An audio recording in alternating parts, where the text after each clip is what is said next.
कस्बा राधाकुंड कोनई रोड स्थित सुरभि गौशाला में 25 गाय लंपी वायरस से ग्रसित हो गईं।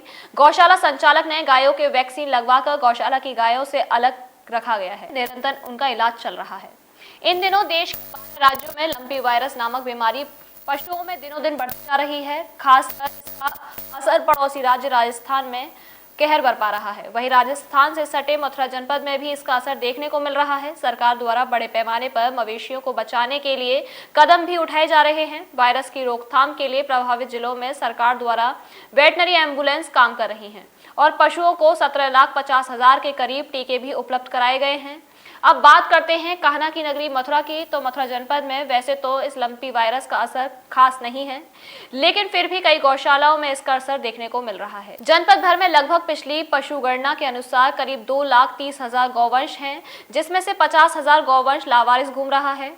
इनकी देखभाल के लिए जिले के 32 पंजीकृत और 80 अपंजीकृत गौशालाएं प्रयासरत हैं। वहीं गोवर्धन में लगभग 17,000 गौवंश हैं, जिनमें से लगभग 2 से 3,000 के करीब गौवंश लावारिस घूमते नजर आते हैं।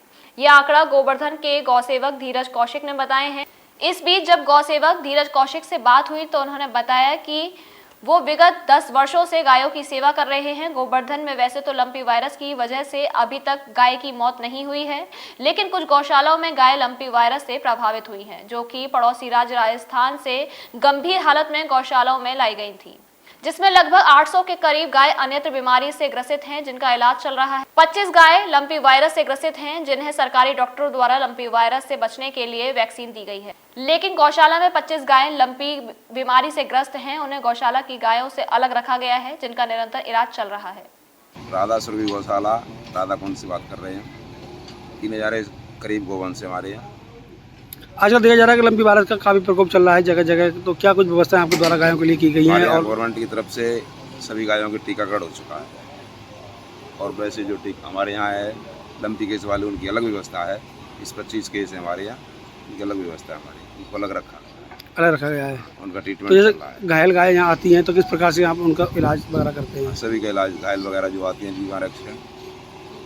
कितने वर्षों से चल रही स्थापित है ये? करीबन 15 साल हो गए। 15 साल हो गई। 15 साल चल रही है। हाँ जी। और कोई सुविधा यहाँ से स्वास्थ्य विभाग द्वारा आपको मिली है, पशु चिकित्सालय द्वारा कोई? नहीं, स्वास्थ्य विभाग द्वारा यही मिला है, टीकाकरण हो चुका है हमारी गायों के सभी के, जो लंपी केस चल रहा है उसके लिए। गौशालाओं में लगभग जो सीमावर्ती क्षेत्रों में गौशालाएं पड़ती हैं, राजस्थान सीमा से लगी हुई हैं, उनके डोज वगैरह जो थी वैक्सीनेशन का काम लगभग 1 लाख गौवंश का हो चुका है। कुछ गौशालाओं का बाकी है, जारी है सरकार की तरफ से वैक्सीनेशन का काम, पर उसके वैक्सीनेशन के बावजूद भी कई गौशालाओं में देखने को मिल रहा है कि केस निकल रहे हैं। एक गौशाला में 10-10, 5-5 केस हर एक गौशाला में मिल रहे हैं। और उनसे ज़्यादा आज के टाइम में जो आवश्यकता है, किसानों के घरों में जो गाय बंधी हुई हैं उनके लंपी वायरस फैलने लग गया है। रोडों पे जो गाय हैं उनमें अधिकतर देखने को मिल रहा है लंपी वायरस। ये अब ऐसा लगता है कि शायद सरकार ने जो गौशालाओं पे ध्यान केंद्रित किया है, रोड की गाय अनाश्रित सी बिल्कुल असहाय सी छोड़ दी हैं, इनकी जान मान की शायद सरकार को फिक्र नहीं है, इसलिए सरकार इनके लिए कुछ नहीं कर रही है अभी।